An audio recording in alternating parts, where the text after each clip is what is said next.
Let's see what's on Netflix. Well,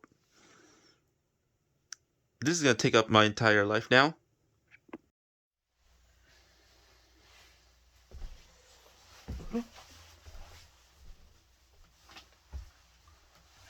Oh hey, it's been a while.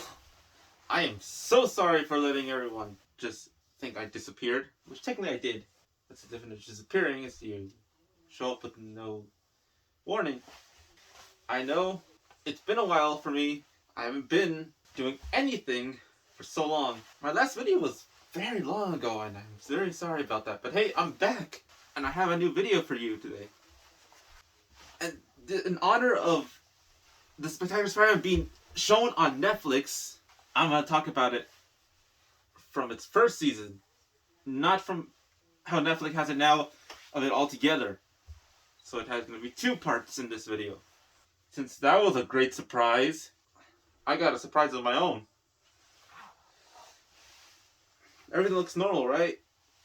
Well, not anymore. I actually got my own suit. Made it myself. If Spider-Man says he can make his own costume by himself, why can't I? So, yeah, made my own. I think it's cool. What do you guys think? Comment down below and tell me what you think. But enough of what about me, why I'm back, that I'm back. Let's get on to the video. Spectacular, spectacular SpiderMan. Spectacular, spectacular SpiderMan.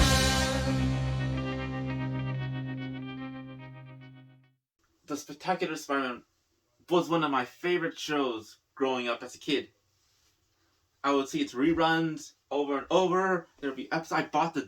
I got the complete first season when I was younger. Watched those relentlessly. So this show has a very special place in my heart. It introduced me to Spider-Man. Actually, it didn't introduce me. I knew about the character, but this allowed me to go into the world of him.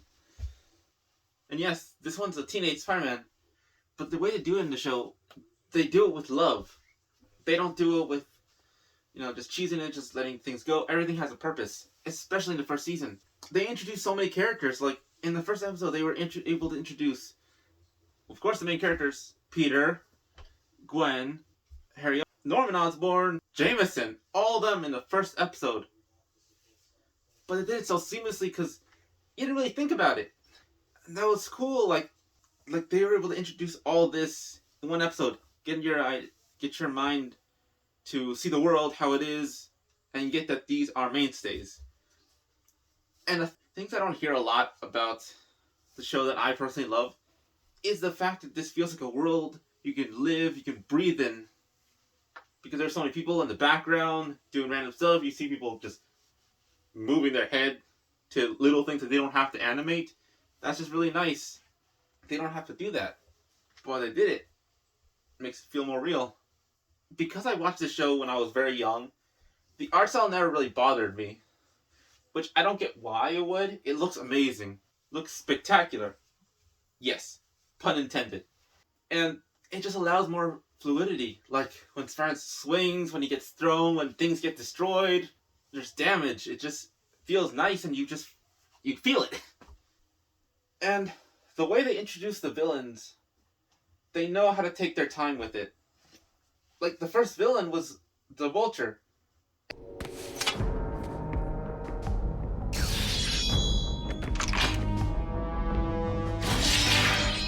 And they had time to introduce Dr. Octopus in there. Dr. Octavius. Things like that. Just very sly. If you don't know the character, there's some random scientist right there. But if you do, you're just like, oh no, I know what happens. Or you think you know what happens. Things like that. And Norman in this show is a sleazeball. Like, he just... The whole no apology thing, or during the entirety of the show, is just really cool. Like that's just a recurring thing. That he doesn't apologize. And it shows the difference between Peter, who, yes, he's very smart, very gifted, but he's not going to brag about it.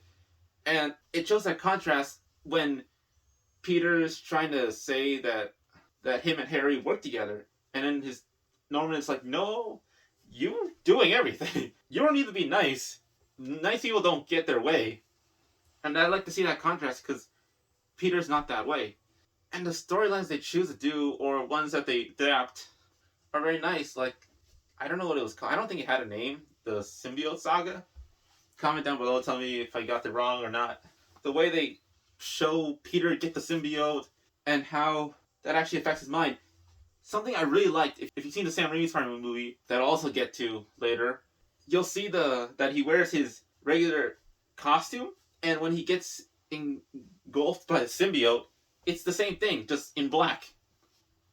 Just like in Spider-Man 3.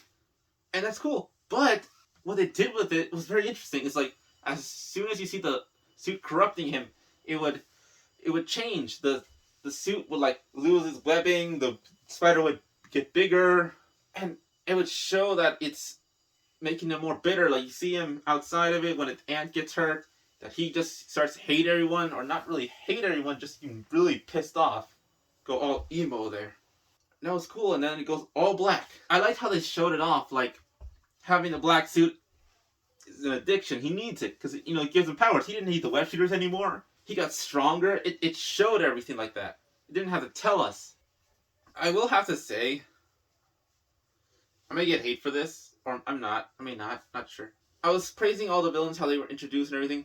They introduced Eddie as a friend, and that was a cool thing, because he's like a mix of comic Eddie, with his big burly self, and his ultimate version of himself from the Ultimate Comics, where he's a friend of Peter. That was cool introducing him. But his transformation into a villain didn't really make much sense to me, because even though Peter took pictures of the lizard. Yes, they introduced the lizard, and that was really cool. They did that very nicely. The way they showed him take pictures and the people got pissed at him, I understand that. And Eddie got pissed off, right? Because of course he would. That's fine. But then they show that Peter has to take pictures of the symbiote, and Eddie needs that to stay with Connors and everything like that. Because apparently, Dr. Connors and his wife are like having like this. I forgot the word. I'll probably write it down in the editing stage. I'll probably figure it out later. He needs it like a job. But then he gets really pissed off, and apparently that's the end of their friendship. That just doesn't make sense to me. And then when Peter has to destroy the symbiote, he puts it in a container that it was in before he got it. He freezes it and assumes it's gonna die. Which, that was a dumb choice on Peter. I can excuse that because Peter's still a kid, and that's fine. But the way Eddie just absorbs the symbiote, and he just immediately hates Peter. Like, he's ready to just murder that man. But murder his ex-best friend, like, that doesn't make sense to me. And if I was able to think of a way to fix that, is show that Eddie, if they had time and everything like that, maybe they would have explored it if they had more seasons. Maybe they could have shown him show his past of being, yes, Harry's best friend and everything, but having a severe anger problem. Like, that could have fixed it very quick. But other than that, him being Venom was still really cool. Like, everything with Venom and everything was very nice. But that also makes me think of Max Dillon when he becomes Electro. Suit's amazing. That's a great way to do homage to the original comics, because we all know it's really hard to show that costume in anything else besides the comics without making it look dumb. And that's cool. But they didn't really show much of how he becomes evil. Like, my way of thinking about it is the same way they did with Dr. Octopus, that when he became evil, he got all crazy and everything when the legs got mutated into his back. I'll get to that in a little bit. But with Max becoming Electro, he seems scared and everything. But he just kind of just becomes a villain after Peter kind of humiliates him, which I would be pissed off and everything like that. But they never gave much indication on why he was like that. Again, they maybe could have just explained it that it was the electric eels and everything. They could just explain it was the electric eels with the electrocution and all that stuff, and that could have messed up his mind. They could have at least tried to this. I think would be nice if they had explained it or actually shown it. But maybe again, I think or in another season if they had the chance. And going back to villains too, Dr. Octopus. They showed him as I explained, they showed him as just a scientist that was getting bullied by Vulture, by Adrian Toomes. And he was a very shy, quiet kid. If you know the character in the comics, you know what's going to happen, but if you don't know what's going on. He's just a regular scientist. And you feel so bad for him. Because he's so shy, and when he gets hit by that radiation blast, I think you know what I'm talking about, if you've seen the show. And him just saying, I've been good. That got to me. Like, Omen didn't have that much screen time to turn him into a villain, but just that, nice. You didn't have to really show all the progression, all that stuff. That's all you needed. And that's what I have to say about the villains. Peter, he's portrayed wonderfully. They did do something that I learned that I kind of go, meh, on. That Peter's always a sweet old boy. Like he is nowadays. But when he first started becoming Spider-Man, he was bitter. And I get it, they don't really want to show that. They want to be a good example. But you also still see that he will still get pissed, even without symbiote. He gets frustrated. He'll make jokes about everything else. And that's cool with Peter. Like, oh, and now the way they wait on having his origin, that is a testament to the makers of the show. This is what I like. I don't need an origin story right away. We're fine without them. But I feel whatever made them into who they are need to stick around. Like, we all know the story. He gets bit by the spider. Uncle Ben dies. All that. But we need Uncle Ben. I'll explain to this in the next in my video on the home trilogy of the MCU. Uncle Ben is an integral part of Spider-Man. He's not just something you can just whisk away. He needs to be around. Like in the show, you'll see pictures of him. He'll literally, like in his first scene of going down to see Aunt May, you literally hear the trouble she's having without Uncle Ben. That's really all you needed. And then just him looking at the picture, that's just nice. That's all you need. And then later on, when it was the Venom or the symbiote saga part, they would explain his origin and everything, but it was like integral to the story of what was going on with him and the symbiote and why he didn't need it.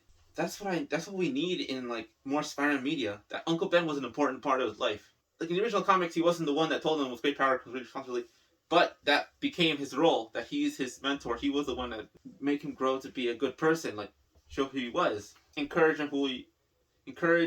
Peter to be who he wants to be. And we just don't see that anymore. We don't see that at all. Oh, and I love how they showed Sandman and Rhino as like Peter's first real crooks, reoccurring crooks apparently, because the way he talks to them are very like, oh, this is done before. And it was nice seeing that, and then seeing them actually become their villain selves. Like Sandman becomes, Sandman, and then Rhino becomes Rhino. Love how they did that.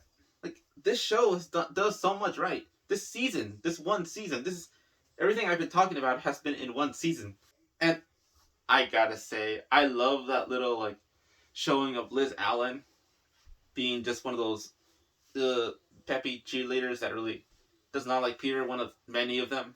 But I find it funny when Peter's trying to teach her because she needs a tutor so she can pass school and everything like that, pass her class.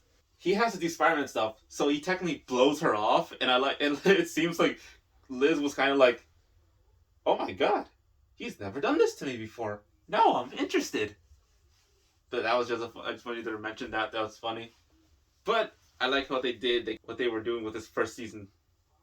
And speaking of characters that were kind of made with Peter that are starting to grow, is Flash Thompson. This is a perfect way of showing Flash. Make him a bully, make him a jock. They still exist. And he's funny. He's charmful as all this stuff. Like he's a douche. You don't really like him, but he's also charming at the same time. But throughout the show, you see him start to warm up to Peter, or at least acknowledge him exists. Because when Peter was going through his emo phase with the black suit, Flash is the one who had to tell him, hey, you're being an ass. Stop it. And Peter's like, oh, shoot, if he's taking steps, something must be going wrong. And it would seem fast, but he's still a dick to him about it. Like, you're a dick, but I'm still a dick to you. And I'm going to tell you what you're doing is wrong. The whole characterization of a lot of them are so spot on. And that's what makes it about the show. From the animation to the voice acting, to the casting, to the writing. It's just beautiful.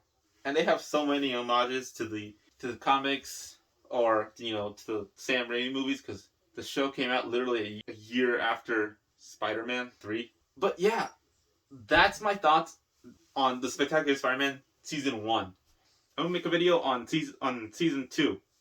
That's coming out. Don't know when, but I will make it. And that is my review on the Spectacular Spider-Man Season 1. I hope to see everyone later. Hope you guys like the new duds. And I'll see every one of you in the next video.